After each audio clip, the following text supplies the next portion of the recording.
নমস্কার বন্ধুরা, কেমন আছেন সবাই? Welcome to my cooking channel মায়ের সহজ রান্নায় সবাইকে জানাই স্বাগত।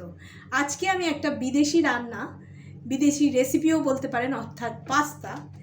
এই যে আমি এই পাস্তাটা নিয়েছি, ম্যাক্রোনি। এটা কিন্তু আপনার সুজি দিয়ে তৈরি।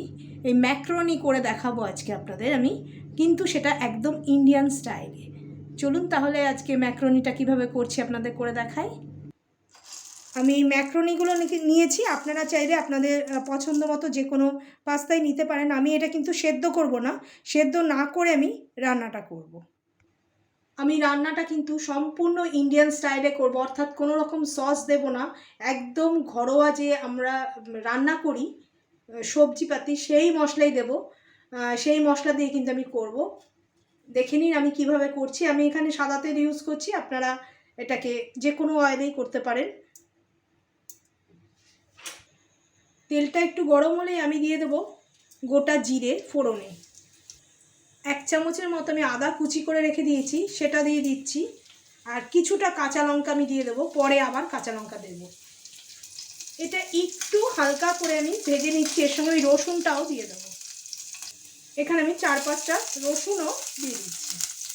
এটা একটু হালকা কালার ধরে গেলে আমি পেঁয়াজ কুচিয়ে রেখে দিয়েছি, সেটা দিয়ে দেবো।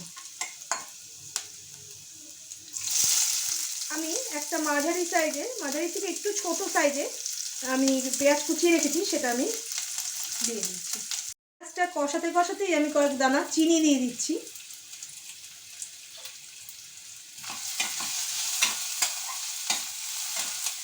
সবসময় যে একঘেয়েমি রান্না খেতে ভালো লাগে তা নয়, বাড়ির লোকদের একটু মুখটা রুচি ফেরানোর জন্য একটু এদিক ওদিক করে রান্না করে দিলে সবাই কিন্তু বেশ অ্যাপ্রিসিয়েট করে আর খেতেও চায়, বিশেষ করে বাচ্চারা। কাজেই এরকমভাবে আপনারা রান্না করে দিতে পারেন। পাস্তা সবারই মোটামুটি প্রিয় খাবার, বাচ্চাদের, ইয়াং জেনারেশনের, তারা কিন্তু এই খাবারটা বেশ খুশি মনেই খাবে। দিয়ে দিচ্ছি আমি কুচিয়ে রাখা টমেটো। টমেটোটা দিয়ে আমি একটু নুন দিয়ে দেবো। আমি অল্প নুন দিচ্ছি, জাস্ট টমেটোটা একটু গলার জন্য। এইবারে টমেটোটাকে একটু ঢাকা দিয়ে আমি হালকা করে ভাজা ভাজা করে নিচ্ছি। টমেটোটা দেখুন বেশ ভাজা ভাজা হয়ে গেছে। এবারে আমি দিয়ে দেবো চিকেন। আপনারা যারা ভেজ আইটেম খাবেন তারা কিন্তু এই পেঁয়াজ রসুন বাদ দিয়ে, চিকেন বাদ দিয়ে অনায়াসেই করতে পারেন।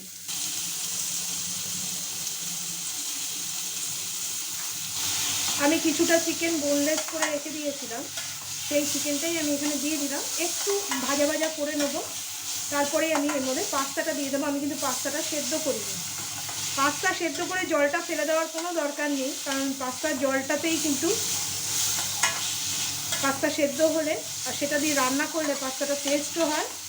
জলটা ফেলে দিলে কিন্তু অনেকটাই টেস্টটা নষ্ট হয়ে যায়। আর এই পাস্তাটা যেহেতু সুজি দিয়ে, কাজেই এটা ময়দার নয়, সেই জন্য একটু হেলদিও। জলটা থাকলে কোনো প্রবলেম হবে না। দেখুন কালারটা কিন্তু অনেকটাই চেঞ্জ হয়ে গেছে, একটু ভাজা ভাজা হবে আর একটু। আমি প্রথমেই বলেছিলাম এটা আমাদের ইন্ডিয়ান স্টাইলে বানাবো, তাই জন্য দিচ্ছি কিন্তু আমি জিরের গুঁড়ো। সাধারণত পাস্তাতে এসব কেউই দেয় না, কিন্তু আমি এরমভাবে রান্না করি, বাড়িতে খুব ভালোবেসে সবাই খায়। আপনারা চাইলে লঙ্কার গুঁড়োও দিতে পারেন, তবে আমি শুধু জিরের গুঁড়োই এখানে দিচ্ছি। এটার মধ্যে কিন্তু ভাজা মশলা গুঁড়ো করে দিলেও খুব ভালো লাগবে খেতে। এইবার আমি পাস্তাটা দিয়ে দেবো। আপনাদের প্রথমেই বলেছি যে পাস্তাটা আমি সেদ্ধ করিনি, পাস্তাটা আমি এখানে সেদ্ধ করব। পাস্তাটাকে ভালো করে আমি নাড়াচাড়া করে নেব, নিয়ে আমি জল দিয়ে দেবো। তবে এই পাস্তাটা কিন্তু প্রায় 10-15 মিনিট টাইম লাগে সেদ্ধ হতে। আপনারা সেই বুঝে জলটা দেবেন। কেউ যদি শুকনো খান তাহলে শুকনো করে দেবেন, আর কেউ যদি পাতলা খান তাহলে একটু জলটা বেশি দেবেন। পাস্তাটা আমি এর মধ্যে একটু ভেজে নেব। এবারে আমি একটু দই দিয়ে দেবো। আপনারা এটা করে খেয়ে দেখবেন কেমন লাগে। আমি মোটামুটি 4-5 চামচ টিস্পুন দিলাম দই। দইটা দিয়ে কিন্তু ভালো করে একটু নাড়িয়ে নেবেন, দইটা কুক করে নিতে হবে। আর ফ্লেমটা কিন্তু একদম কমিয়ে রাখবেন, কারণ দই তো দই ফেটে যাওয়ার চান্স থাকে। ফেটে গেলেও কোনো প্রবলেম নেই, খারাপ কিছুই লাগবে না এটা। আমি পাস্তাটাকে একটুখানি সেদ্ধ করে নেব, তারপরে আমি এখানে গাজর, ক্যাপসিকাম, বাঁধাকপি সব কেটে রেখেছি, সেগুলো দেবো। আর আমি খুব ছোট ছোট করে কেটেছি সেগুলো। এটা একটু আমি ভাজা ভাজা করে নেবো দইটা। এবারে আমি জলটা দিয়ে দেবো।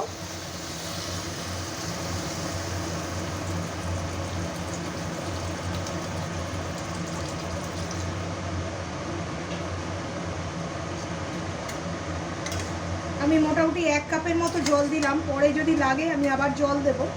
পাস্তাটা ফুটতে একটু টাইম দিতে হবে, আমাদের দেখে নিতে হবে এটা।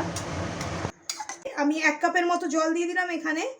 তারপর আমি দেখে নিচ্ছি জল যদি আরও লাগে তাহলে আমি আবার দিয়ে দেবো। এবার আমি নুনটা দিয়ে দেবো এখানে। আমি এবারে নুনটা দিয়ে দিচ্ছি, কারণ আমি টমেটোর মধ্যেও নুন দিয়েছি, আর আমি কোনো সস দেবো না এখানে, কাজেই নুন মোটামুটি আমি দিয়ে দিলাম।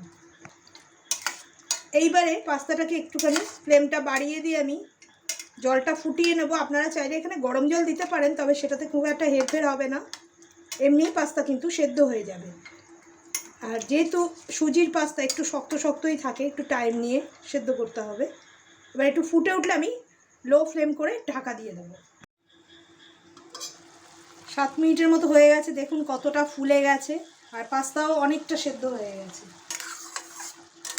দেখুন কত সুন্দর হয়েছে। এইবারে আমি ভেজিটেবলসগুলো সব দিয়ে দেবো, কারণ ভেজিটেবলসগুলো সেদ্ধ হতে হবে। আমি এখানে দিয়েছি ক্যাপসিকাম, গাজর, বাঁধাকপি আর কাঁচা লঙ্কা কুচি, এগুলো আমি সবই প্রায় এখানে ঢেলে দেবো। আমি কোনো রকম সস দিলাম না, আপনারা সস দিয়ে করতেই পারেন, তবে এইরকমভাবে আপনারা করে খেয়ে দেখবেন, খুব ভালো লাগে খেতে। আমি আরেকটু জল এর মধ্যে দেব, কারণ একটু ঝোল হলে জিনিসটা খেতে ভালো হয়। ঝোলটা টেনে যাবে, কারণ এটা সুজি দিয়ে তৈরি, আমি আগেও বলেছি। তবে ঠান্ডা জল দিলে কিন্তু কোনো প্রবলেম হবে না। আমি আরেকটু জল দিয়ে দেবো, যাতে সবজিগুলো এর সঙ্গে একটু সেদ্ধ হয়ে যায়। লাস্টে আমি একটুখানি বাটার আর চিজ দিয়ে দেবো, আর দেবো গোলমরিচের গুঁড়ো। আমি সামান্য জল দেবো, কারণ সবজিগুলো কচকচ করলেই ভালো লাগবে খেতে। আমি আবার 2-3 মিনিট ঢেকে রেখে দেবো এটাকে, তাহলেই তৈরি হয়ে যাবে আমার ইন্ডিয়ান স্টাইলে পাস্তা রেসিপি। আপনারা করে খান, আমার মনে হয় ভীষণ ভালো লাগবে। আর একটুখানি মুখটা চেঞ্জ হয়ে যাবে, ওই এক সস অনেকেই খেতে চান না, সসের জন্য কিন্তু অনেকেই পাস্তা খেতেও চান না। পাস্তা ভালো লাগে খেতে, পেট ভরানো খাবার, যখন খুশি খেতে পারেন। বাচ্চাদের ভীষণ ভালো একটা ডিশ, পছন্দের। আপনারা অবশ্যই এটা করে খাবেন। দেখুন আমার পাস্তা একদম কমপ্লিট হয়ে গেছে।